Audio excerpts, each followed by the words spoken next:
Good morning Bombay ബൊംബൈക്ക street ഫുഡുകളാണ്. രാവിലത്തെ പ്രഭാത ഭക്ഷണം. ഇപ്പോൾ സമയം 9 മണിയായിട്ടുണ്ട്. കണ്ടില്ലേ, പാനാണ് തിന്നണത് തോന്നുന്നു. ഒരുപാട് ഐറ്റംസുകളുണ്ട് ഇവിടെ. ബംഗാളി സമൂസ, വേറെ എന്തൊക്കെയോ ഐറ്റംസുകളുണ്ട്. പാനിപൂരി പോലെ കുറേ ചേർത്ത് നിൽക്കണ അങ്കമട്ട് സാധനങ്ങൾ. പിന്നെ ബോണ്ട, മസാല ബോണ്ട, ആലു ബോണ്ട. ഇവർക്ക് ഭയങ്കര ആലു എന്ന് പറഞ്ഞു കഴിഞ്ഞാൽ ഇവർ ഭക്ഷണത്തിൽ ഉൾപ്പെടുത്തേണ്ട ഒരു സാധനമാണ്. അത് കണ്ടോ, രാവിലെ തന്നെ ചങ്ങായി കാട്ടണണ്ട. അയാൾ മറ്റേ സംഭാഗ് അയാൾ ഉണ്ടാക്കി കൊണ്ടിരിക്കുകയാണ് ഗായ്സ്. അപ്പോൾ ഇവിടെ ഒരുപാട് സ്ട്രീറ്റ് ഫുഡുകൾ നമുക്ക് കാണാൻ കഴിയുന്നുണ്ട്. ബേൽപൂരീസ്, വട, ഇഡ്ഡലി വട, സാമ്പാർ, ചട്നി, ചമ്മന്തി, ഉദർ, ഇവിടെ പൂരി, അങ്ങനെയുള്ള ഐറ്റംസുകളൊക്കെ കാണാൻ കഴിയുന്നുണ്ട്. അങ്ങനെ ഒരുപാട് കാഴ്ചകൾ നമുക്കിവിടെ കാണാൻ കഴിയുന്നു.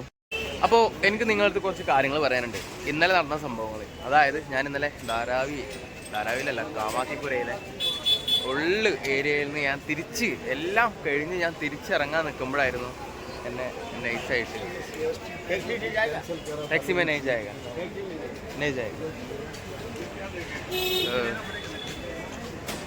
ടാക്സിയിൽ പോകണമെന്ന്. അതെന്തായാലും ആവട്ടെ. അപ്പോൾ നമ്മൾ പറയാൻ വന്നത് എന്താണെന്ന് വെച്ച് കഴിഞ്ഞാൽ, ഇന്നലെ അവിടുന്ന് കുറച്ച് ലോക്കലായിട്ടുള്ള ആൾക്കാർ എന്നെ പിടിച്ച് തടഞ്ഞിട്ട് എന്താ പറയുക, അവർ എൻ്റെ കയ്യിലുള്ള ഫോൺ വാങ്ങിച്ചിട്ട് പൈസ നോക്കി.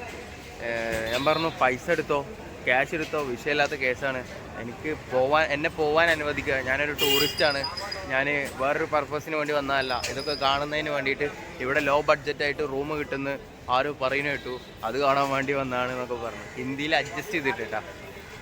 അപ്പോൾ മാക്സിമം ശ്രദ്ധിക്കുക.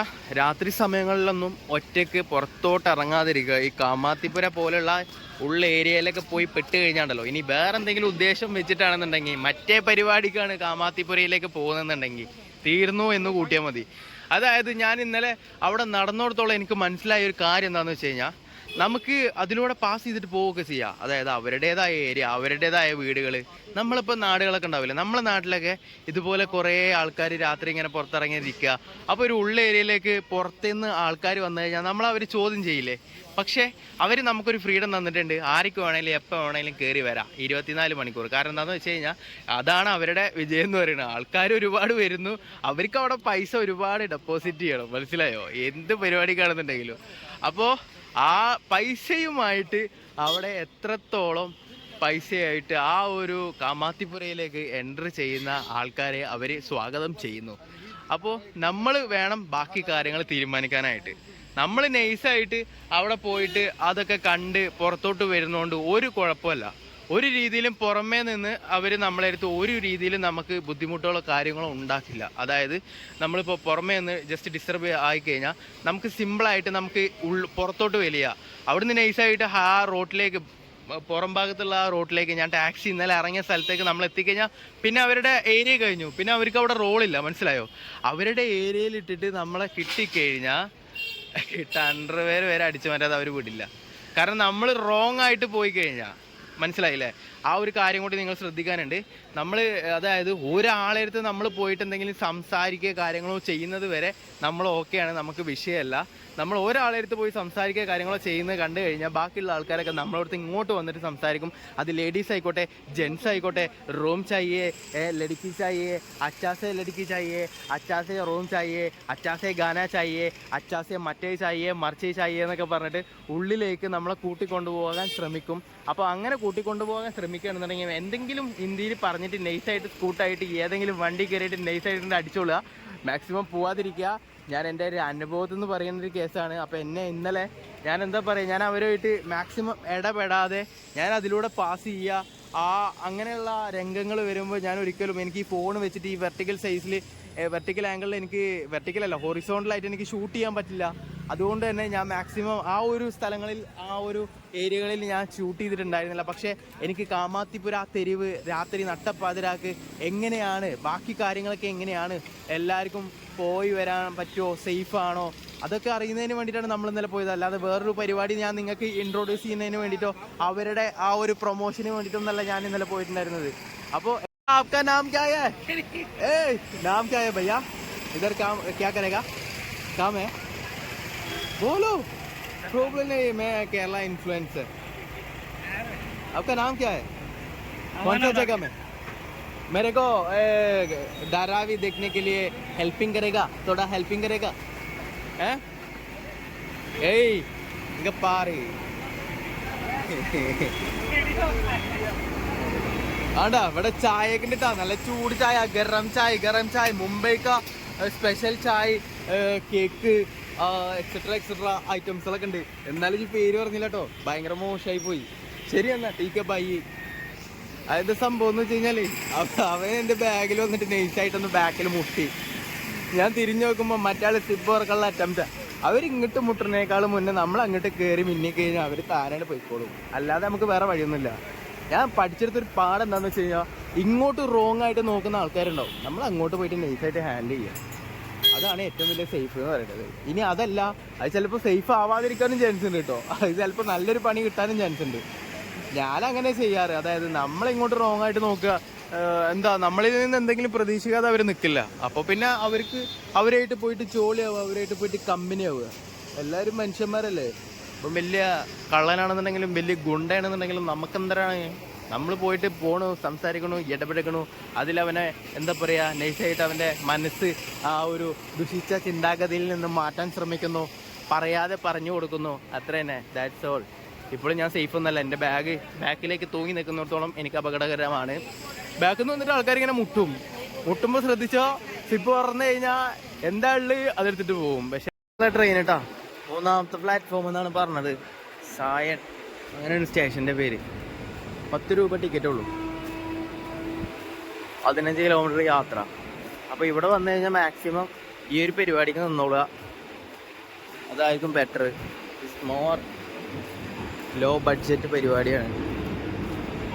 എന്നെ സംബന്ധിച്ചിടത്തോളം ഏത് സ്റ്റേഷനിലേക്ക് അല്ലെങ്കിൽ ഏതൊരു സ്ഥലത്തേക്ക് ഞാൻ എപ്പോൾ എത്തുന്നത് എനിക്കൊരു പിടുത്തമില്ല. അതുകൊണ്ട് തന്നെ നമുക്ക് ബുക്കിംഗ് എന്ന് പറയുന്ന പരിപാടി നടക്കില്ല. സ്ലീപ്പർ ആണെന്നുണ്ടെങ്കിലും എത്ര തിരക്കാണെന്നുണ്ടെങ്കിലും നമുക്ക് പോകണമെന്നുണ്ടെങ്കിൽ നമ്മൾ ടിക്കറ്റ് എടുത്തിട്ടുണ്ടെന്നുണ്ടെങ്കിൽ നമ്മൾ അതിനനുസരിച്ച് പോയേ പറ്റുള്ളൂ. അതിപ്പോൾ ചിലപ്പോൾ തിരക്കായിരിക്കാം. നമ്മൾ നേരിടേണ്ടി വരുന്ന ഒരുപാട് ഭീഷണികളുണ്ട്, ഒരുപാട് അവസ്ഥകളുണ്ട്, സാഹചര്യങ്ങളുണ്ട്. നമ്മൾ അതിനൊക്കെ തരണം ചെയ്താലേ നമുക്ക് മുന്നോട്ട് പോകാൻ പറ്റുള്ളൂ യാത്രകളാണെന്നുണ്ടെങ്കിൽ. അല്ല നമ്മൾ അവിടെ തളർന്ന് നിന്ന് കഴിഞ്ഞാൽ അവിടെ നിൽക്കത്തുള്ളൂ. ആരും എന്താ പറയുക, താങ്ങാനും ഉണ്ടാവില്ല, തലോടാനും ഉണ്ടാവില്ല, ഒരു മനുഷ്യനും ഉണ്ടാവില്ല. അതങ്ങനെയാണ് കേട്ടോ. അത് എവിടെ വന്നു കഴിഞ്ഞാലും അങ്ങനെയാണ്. നമ്മളെ സ്വന്തം കാര്യം നോക്കിയിട്ട് ഇവിടെ വന്നു കഴിഞ്ഞാൽ മാക്സിമം ഒരു കാര്യം ശ്രദ്ധിക്കുക, നമ്മുടെ സ്വന്തം കാര്യം നോക്കി അവരവരെ കാര്യങ്ങൾ നോക്കി എവിടെയൊക്കെ പോകണം, എന്തൊക്കെ കാണണം, എന്തൊക്കെ ചെയ്യണം, അത് മാത്രം അങ്ങോട്ട് ചെയ്യുക.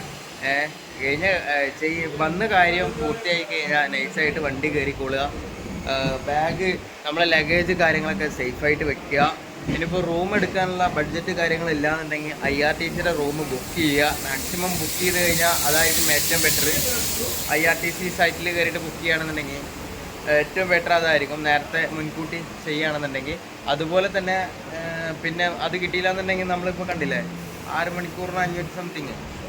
ഇവിടുത്തെ ലോക്കലായിട്ടുള്ള ഇതിൽ എടുത്തു കഴിഞ്ഞാൽ ഡോർമെട്രി ആയിരുന്നു ഇത്. പക്ഷേ ഡോർമെട്രി എന്നൊക്കെ പറഞ്ഞാൽ നമുക്ക് സിംഗിളായിട്ടുള്ളൊരു ക്യാബിനായിരുന്നു. ഞാനത് ഷൂട്ട് ചെയ്തിട്ടുണ്ടായിരുന്നില്ല. നമുക്ക് മേലെ ആയിരുന്നു, 3 ബെഡ് ഉണ്ടായിരുന്നു മേലെ. അതായത് ഒരു റൂം പോലെ തന്നെ സെറ്റപ്പ്, നമുക്ക് ഡോറ് ലോക്കിയൊക്കെ ചെയ്യാനുള്ള ഒരു സെറ്റപ്പ് കാര്യങ്ങളൊക്കെ ഉണ്ടായിരുന്നു. അതുകൊണ്ട് തന്നെ കുഴപ്പമൊന്നും ഉണ്ടായിരുന്നില്ല, കുഴപ്പമൊന്നും പറയാനൊന്നുമില്ല. 1500 റുപ്യ ഇവിടെ പുറത്ത് റൂം പറയുന്നത്. മുംബൈ എന്താ പറയുക, ഭയങ്കര എക്സ്പെൻസീവാണ്. ഇന്നലെ ഞാൻ ആ ടൈമിനെന്നൊക്കെ പറഞ്ഞു കഴിഞ്ഞാൽ പിന്നെ അവിടുന്ന് ഇറങ്ങി കാമാത്തിപൂരിൽ പോയിട്ട് അങ്ങനെ കുറേ സംഭവങ്ങളൊക്കെ ഉണ്ടായിട്ട് നേരെ എന്ത് ചെയ്യണം, ഏത് ചെയ്യണം, എവിടെ നിൽക്കണം, ആരെ വിശ്വസിക്കണം, ആര് നമ്പണം, ഇവിടെ ആരും നമ്പരുത്. അത് പോലീസുകാരാണെങ്കിൽ പോലും നമ്മളെ കാര്യം നോക്കുക. നമുക്ക് ഉചിതമെന്ന് തോന്നുന്ന എന്താണോ അത് ചെയ്യുക, മുന്നോട്ട് പോവുക, കാണാനുള്ളത് കാണുക. ഓക്കെ.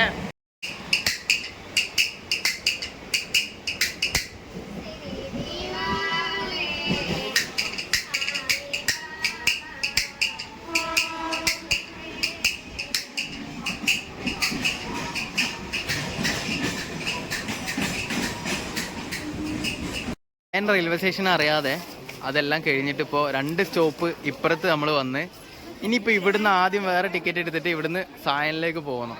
അവിടെ ഇറങ്ങിക്കഴിഞ്ഞാലാണ് ധാരാവിലേക്ക് ഏറ്റവും അടുത്ത സ്റ്റേഷൻ വരുന്നത്. എന്തായാലേ ഒരു അവസ്ഥ. അനൗൺസ്മെൻറ്റോ ഒന്നും ചെയ്തില്ല, ആർക്കും അറിയില്ല ഏതാ സ്റ്റേഷൻ. ഇങ്ങനെ കുറേ സ്റ്റേഷനുകളിൽ ഇങ്ങനെ നിർത്തും, നമ്മൾ ശ്രദ്ധിക്കില്ല.